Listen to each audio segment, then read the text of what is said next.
I have a question for you. Is it just me, or is YouTube flooded with videos of how to grow your channel? There are countless YouTube experts, and after watching hundreds of these videos, man, I kind of just feel like everyone's saying the same thing and trying to repackage it as new. But like I said, I watched hundreds of these videos, so there are definitely some outliers. But I got to a point last year where I started wondering, maybe I should just pay a YouTube expert, because yeah, there is a lot of free content out there. But if I actually paid somebody who markets themselves as a YouTube expert, well, would this actually help my YouTube channel and provide me more value than what is already out there for free? Trust me, my findings may surprise you, but we'll get to that in a second. Before I get into the nitty-gritty pieces of information that could be genuinely valuable to you and the growth of your channel, let me set your expectations of how this video is going to play out. Firstly, it's going to be a chatty video, so maybe get yourself a coffee and get comfortable.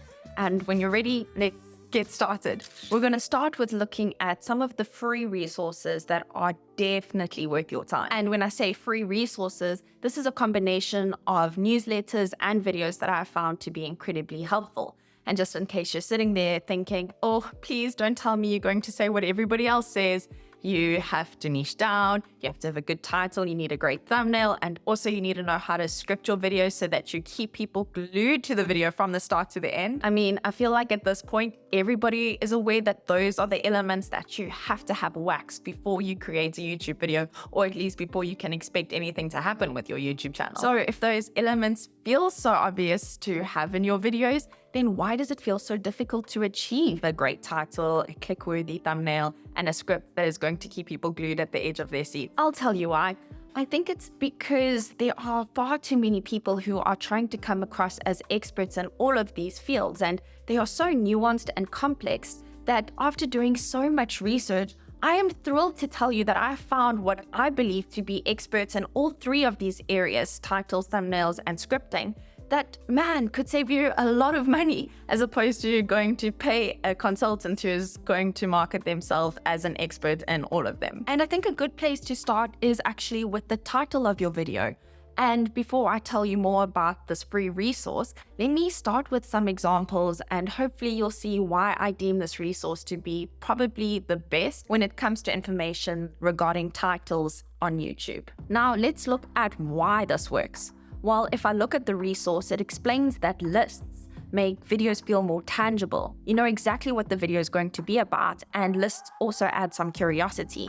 Then the resource also tells me that this creator's audience wants to change their life and they want to learn about self-care habits, and the way this title has been phrased introduces some desire. Now, this resource also tells me that this title targets a specific audience because they call out highly sensitive people. And as a result, highly sensitive people are more likely to click on this video. Now, what's so helpful about this resource is that it explains how you could use this framework for your own titles.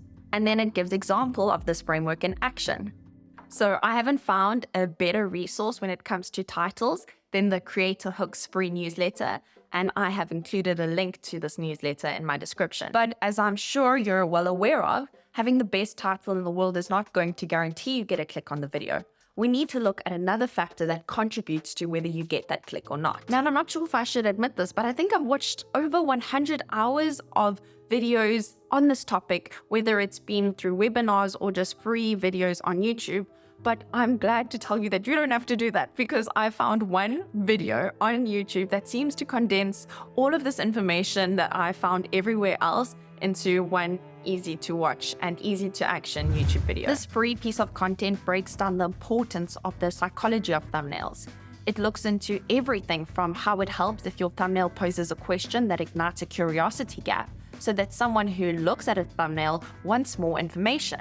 I've yet to see a video on the topic of thumbnails better than the video that I'm referencing from April Lynn. I hope I'm pronouncing that right, but I've linked her video in my description. But it doesn't help if you've got a good title and you've got a good thumbnail and you get the click. You need people to stick around and want to watch your video. Man, there's a science to this. And the mastermind behind script writing has written YouTube scripts for huge creators like Ali Abdul. And here are some of the factors that he mentions are vital for you to consider when it comes to forming scripts for your YouTube videos. When you click on a video, you generally go in with an expectation of receiving something. Perhaps you want entertainment, or maybe you want to learn something. But generally, we click on a video hoping to receive some payoff for our click.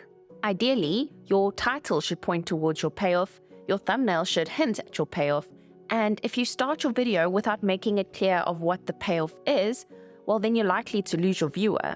So it's a good idea to start your video outlining what someone can expect from sharing their time with you. And then earlier we spoke about curiosity gaps. Well, bring those into the scripting phase too, because the scripting genius I'm about to share with you talks about spacing curiosity gaps throughout the entire duration of your video until you give the audience what it is they came to see. In this Mr. Beast video, the payoff is clear.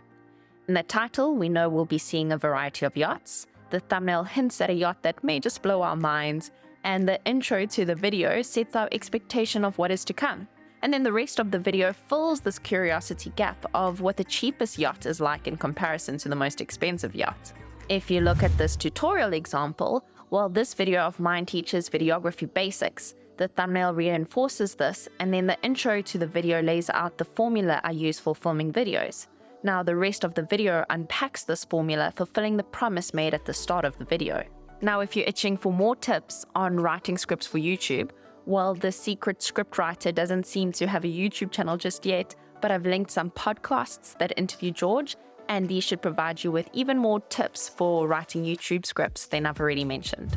So we've been looking at some of the value I got from the free resources, but remember I also spent $500 to have time with a person who markets themselves as a YouTube expert. And just on the short chance that you're thinking that I've got $500 just lying around ready to be spent on YouTube experts, I don't. I thought long and hard about this. I actually had to save for it for a couple of months. So I went into this with quite high expectations, and it's because of that I'm not going to tell you who exactly I gave my $500 to, because this person might have just had an off day, they could have been super busy, maybe there's something that happened in their personal life, but it wasn't a complete waste of money because there were some surprising takeaways, which I will share with you in a minute. But before I do, I think it might just be helpful to explain why I wasn't so enthusiastic about the entire hour or the entire $500 that I spent on this appointment. So I don't think it's unreasonable that I had the expectation that if I'm going to spend money on somebody giving me feedback on my content, that maybe they should have watched my content before our meeting. I think it's also fair that I was a little bit irritated that he regurgitated a lot of the free information that is already free on YouTube for anybody to watch. And what was sad is that he couldn't even make this detailed or specific to my content because he hadn't watched my content. And because so little planning was done in advance, man, I felt like the session was all over the place. They allowed me to record the session, and even rewatching it was so confusing because it just felt like loads of pieces of scattered information with no structure. And if I just have to be honest about another thing that didn't really excite me, was the fact that he referenced some specific videos that I could watch to gain further insight on some of the topics he mentioned. And it was just sad because I had already watched those videos. Now, what's frustrating is I do consulting, and I know that I spend as much time as the session, if not more, doing preparation for the session that I'm going to charge for. I mean, I did pay $500. Surely preparation time should have been factored into the time that we were going to be spending together. But I'm sharing this with you just in case you're about to spend money on a consultation session with a YouTube expert. And my encouragement to you would be to just make sure that you're aware of what the deliverables are, what you're expecting from them. So a lot of these YouTube experts require you to deal with their assistants. And my encouragement would be to just ask the assistant ahead of time, how many YouTube videos of yours will this expert watch before your session? And what may also be nice to communicate with the assistant or with the person directly is what it is that they will be providing you from the session. So I was asked a questionnaire, and I think this was a terrible idea because I volunteered a lot of information about myself that said my expectations quite high because I was able to communicate what I want from the session. but they never communicated what I'm going to get from the session. So I went in wanting one thing, and I don't know what that person thought that they were giving me, but it was, like I said, scrambled and all over the place and not linked to what it is that I wanted to get out of the session. So if they can communicate with you ahead of time what it is they will be providing you with, maybe you just want tips and tricks. Maybe you actually want an actionable roadmap or actionable set of steps that you can follow. But I think all of us go to these YouTube experts for specific reasons. So it might be nice to know ahead of time if your guys' interests actually align and if they are going to provide you what it is that you're actually spending money on to get information for or get information about. Now, like I said, it wasn't a complete waste of money. And the only reason why is because I actually followed his one tip, which was niching down. But I'm not giving him the credit for that because, as we established at the beginning of this video, that is probably the most obvious and regurgitated piece of information that everybody shares when it comes to growing your channel, and that is niching down. But after spending $500, I was like, yeah, girl, it's time. You've got to niche down. So what I then did was repurpose a lot of my content from my main channel, and then I used all of the information that I gained from those genuinely valuable and detailed free resources to retitle my videos, to change the thumbnails. And on the odd occasion, I actually adjusted and re-edited the video so that it had a bit of a better script. I didn't do this for all of them, but what was surprising is just by even changing the title and the thumbnail of the video, some of the videos outperformed the videos that were originally posted in ways that I could not imagine. It hasn't even been 2 months since I have created my new channels that have allowed me to niche down on specific topics. And it is just taking my breath away how quickly these channels are growing when I compare it to how long it took to actually grow my first YouTube channel. And just in case you're wondering, what you're watching now is not a repurposed piece of content. It's fresh, it's new, and it's incorporating everything I gained from those free tools. I looked at a title that worked for a different niche and I readjusted it so that it fit my niche. I then went and created a thumbnail that posed a question. What was more valuable, free resources or spending a lot of money on an expert?